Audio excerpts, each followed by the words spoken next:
What's up, YouTube? We're back. We're back, and we're gonna do another React video, and we are gonna be reacting to 3 nights on board U.S. Navy largest stealth ship. It should be a good video, hopefully. And yeah, see what it looks like. See what it is. I flew into the US Navy's most versatile ship and spent 3 nights on board. It's not an aircraft carrier, a cruiser, or a submarine. It's a ship that probably most of you have not even heard of. This is a San Antonio-class amphibious assault ship, and I did fly into it, but not on an MV-22 Osprey. I flew into the belly of this beast on a hovercraft. The amount of design elements incorporated throughout this ship is insane. From mundane things that you wouldn't even think of, like how much force should be required to open and close the doors, to curious things, like why are all the handrails mounted crooked?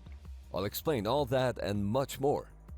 But why this ship sometimes puts on a light show, how bringing women on board surface combatants made things much more comfortable for men, and why the Navy is downgrading the future iterations of this class by designing it to be less capable is not what you think. With a displacement of 25,000 tons, San Antonio-class ships are the largest U.S. warships, well besides those ships that have a flight deck from bow to stern, such as supercarriers and some amphibious assault ships. Also known as a landing platform dock or LPD-17 class, these ships have a massive flight deck that accommodates the operation of 2 MV-22 Ospreys near simultaneously, which I got to witness firsthand. Ospreys are pretty loud, so everyone was wearing earplugs. The ship also carries 319,000 gallons of aircraft fuel, which is about half the volume of an Olympic-sized swimming pool. Damn. Speaking of swimming pools, another key feature is the large well deck that can house 2 landing craft air cushion or LCACs, or 1 landing craft utility also known as LCU. There are multiple vehicle decks and over 38,000 square feet of space to store a variety of amphibious assault vehicles. But the particular ship that I'm on is much more unique because it's made up of something very special. Play War Thunder now.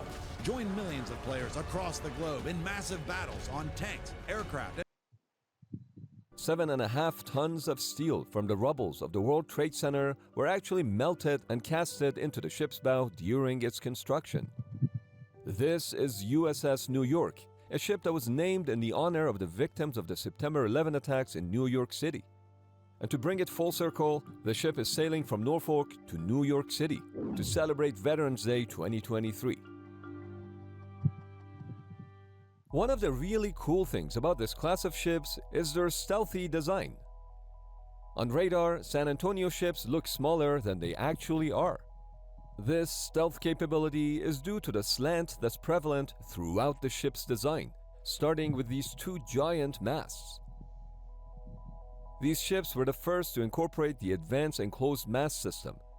2 giant structures in the middle of the ship house communications and radar antennas, while keeping the ship's radar cross-section to a minimum. We actually brought a bag of popcorn kernels on board to put inside the mast and see if they would pop. But unfortunately, we couldn't test it. We were told the radiation was too powerful up inside the mast, but we were reassured that we could indeed make popcorn if we could go in. The towers are made of special materials that permits the ship's own sensor frequencies with very low loss while reflecting other frequencies. But notice how each side of the mast is slanted upward. This way, any external signals that are reflected back bounce upward instead of going straight back, reducing the amount of signals that radar receivers would pick up, which in turn minimizes the ship's radar cross-section. Interestingly, this upward slant design was everywhere on the exterior of the ship.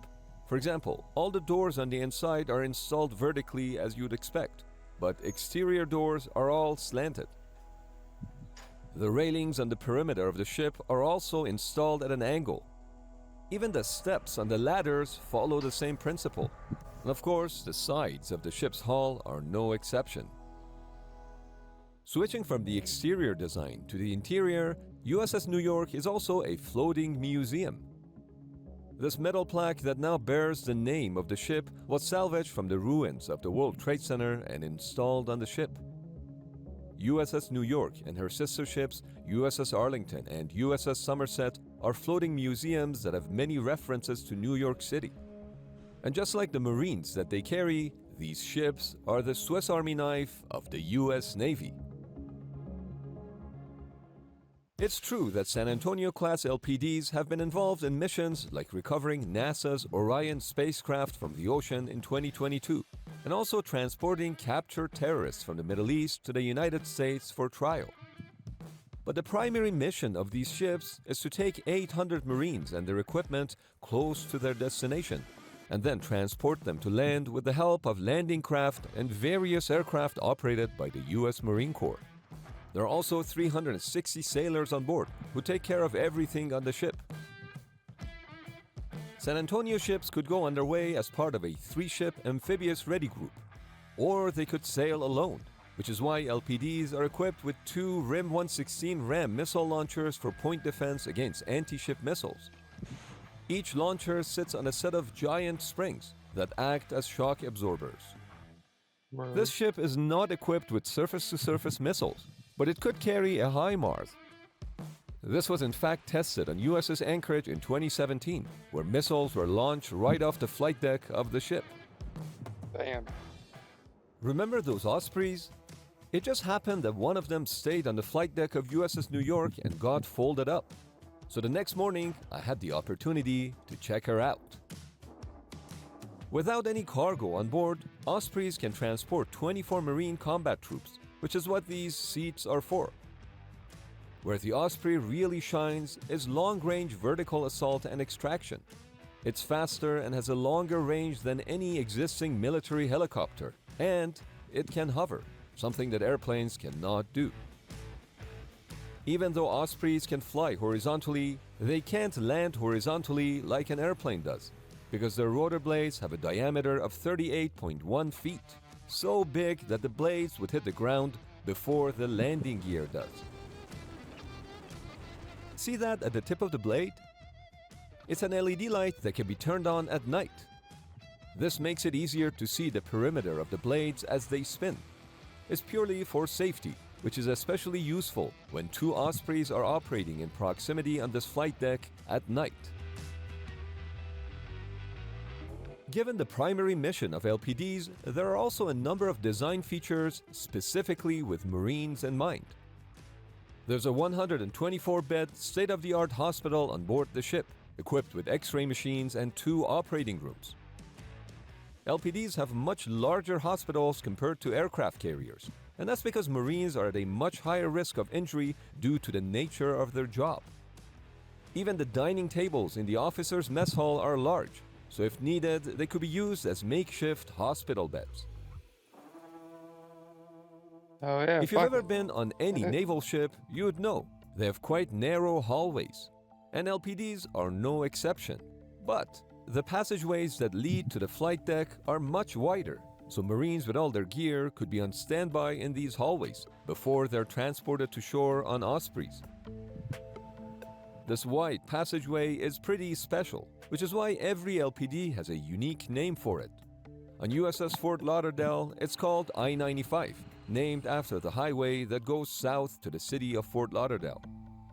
I'm on board USS New York, and here, the passageway is called Broadway. The walls are decorated with dozens of posters from Broadway shows. And not just that, they even have the Broadway lights. But these lights are not for show. We have got to the point where literally anybody can build a fully working app without knowing how to code. This is Base 44. San Antonio ships can house 2 LCACs at the same time. When an LCAC approaches to enter the ship, the stern gate opens up. But the LCAC and the ship first need to communicate on when the craft can go in. Operate 9, got Greenwell for spot 1. Greenwell means the ship would not be maneuvering, so the LCAC can safely go in. But aside from radio, the LPDs can also use these green blinking lights, in addition or as a backup to the Greenwell signal on the radio. LCACs are cushioned monsters. For reference, I'm 6'3". They can go from sitting to hovering in less than 2 seconds and are quite fast and maneuverable. The sand blowing into my face as the LCAC turns gives you an idea about the amount of thrust that its giant propellers generate. And for anyone who's suspicious, LCACs really do hover. I could clearly see through the skirt, and yes, I did ask for consent before recording her. But what happens if that skirt rips? Under the skirt, there's a smooth and shiny hull, just like a boat hull. If the LCAC wants to stay in place in water for extended periods of time, she can just shut off her engines, sit down and float just like a boat.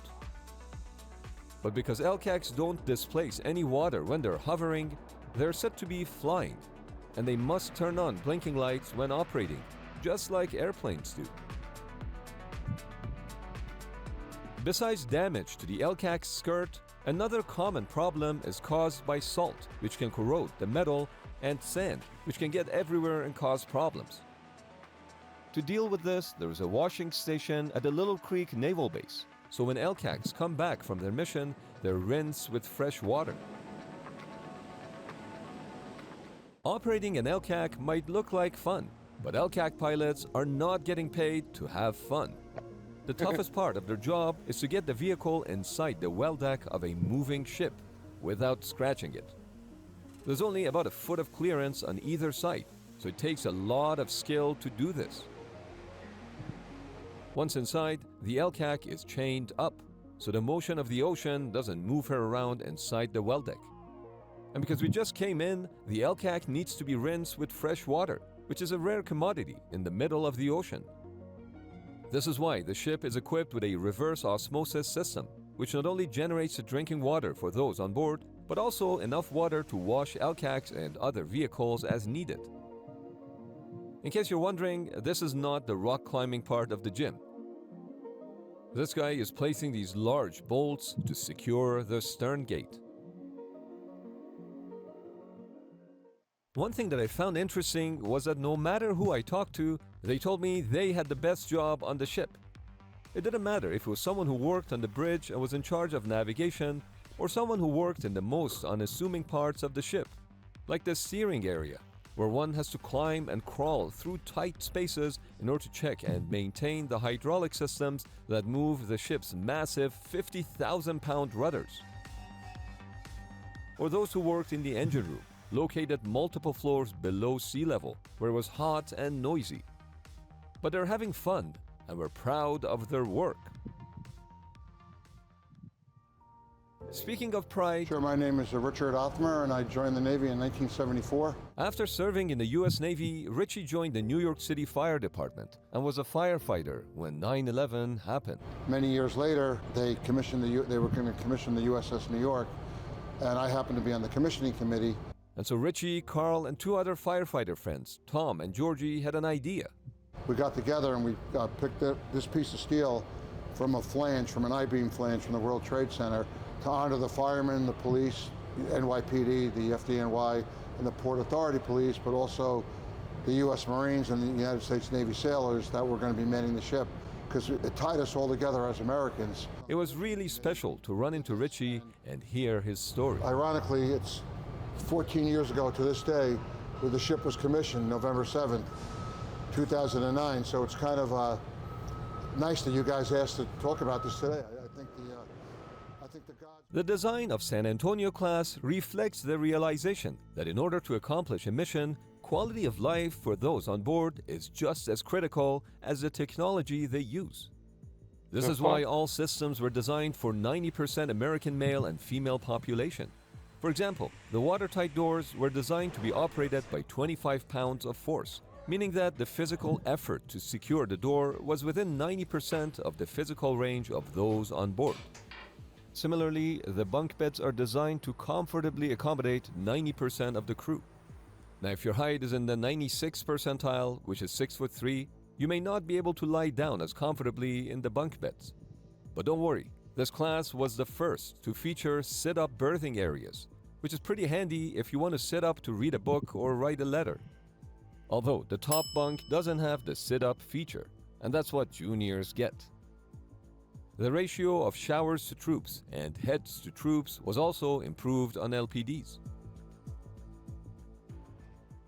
Prior to 1994, women could only serve on support and non-combat ships, which is why as soon as women were allowed to serve on the US Navy's surface combatants, the quality of life was improved for men, but not for the reasons that you might think.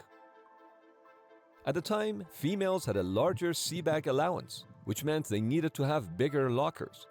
So it's thanks to the ladies that San Antonio ships were the first surface combatants designed to have larger lockers for women and for men.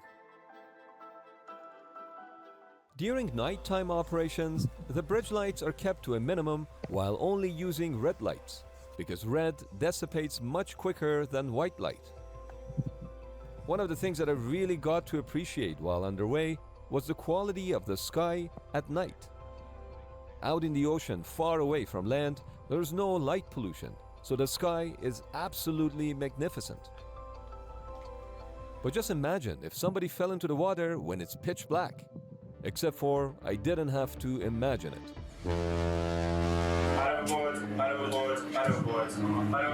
Port side. It was just a man overboard exercise, so they did a head count to see if anyone's missing. To mark the rough location of the man overboard, a light and smoke signal was thrown in the water. The ship then performed a Williamson turn to pass by the target and simulate a pickup by the divers. We're told that the chances of survival will be over 70% during the day, but at night, it's a different story. As you can see, even the light would disappear for a few seconds behind the swells, let alone a person, making their chances of survival less than 20%. The San Antonio class is now considered to be reliable and successful, but when the class initially hit the water, it was off to a rocky start. The first 5 ships had issues with engines, pipes cracking, and problems with the weapon systems, to name a few. So in 2008, the US Navy assigned a strike team to address these class-wide issues, which took 3 years to resolve. It wasn't until the 6th ship that the sea trial went without any major flaws. As the problems were solved, the US Navy recognized the potential of this class and actually increased the number of ships on order from 11 to 13. That's all great, but it doesn't explain why the US Navy is now building the second iteration of this class, known as Flight 2, to be less capable and less survivable than the original Flight 1.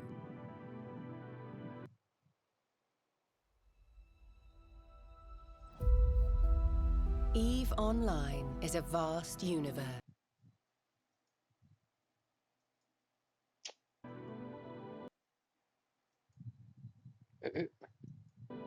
Flight 2 is designed to be a scaled-down version of the original San Antonio class, because it will be replacing older Whidbey Island class and Harper's Ferry class dock landing ships, or LSDs. Instead of designing a replacement class for the LSD ships from scratch and going through all the pains of identifying and fixing the problems that would inevitably come up, the US Navy decided to take a different approach. The idea was to take the already mature class of San Antonio ships and remove some of the higher-end features from the design in order to make an affordable amphibious truck. Building a new ship on an existing hull is not a new idea.